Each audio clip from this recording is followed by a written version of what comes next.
So hello guys, mag-unbox tayo ngayon ng red lock pipe. So dumating na yung order ko na red lock. So i-unbox natin.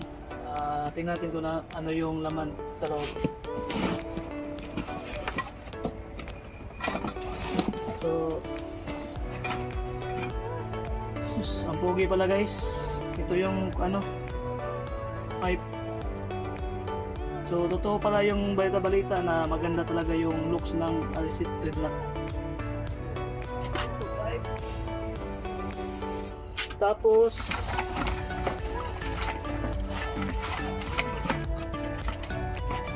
ay kasama siyang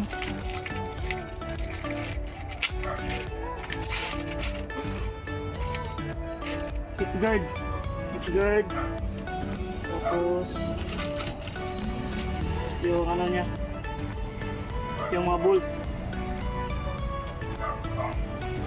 Tapos may kasamang bang sensor guys, pa lang. So ipapakabit pa lang natin to para ma-dyno. Pero yung motor ko na-dyno na ito sa GBT. Ito yung elbow niya. So good for stock talaga kasi maliit yung elbow.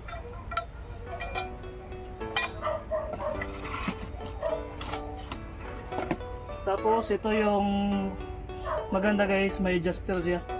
So pwede full open, pwede full close. Dito ka mag-adjust. So kabit natin. So ayun na guys, ang ganda ng red lock guys. Done na natin na install guys. Grabe ang pogi. Guys, ito yung motor ko guys.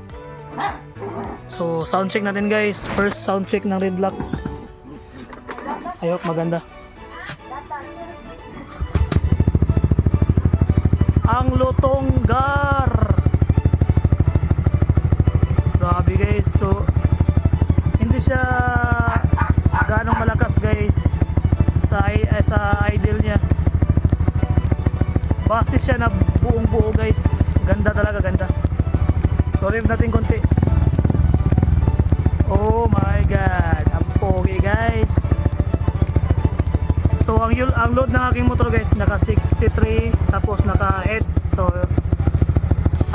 63 big valve guys. Tapos naka eraser ratio.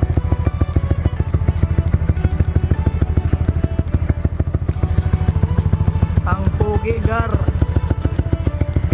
So sa mga nagbabalak ng red lock guys, wag na kayo magpatumpik-tumpik ka. Bumili na kayo kahit mahal. Worth it guys, tapos maganda yung looks ng red lock. Re-review natin guys baka bukas na sa susunod at upload natin sa highway na natin test drive o para malalaman natin kung ano yung performance niya, i-compare natin sa GBT natin.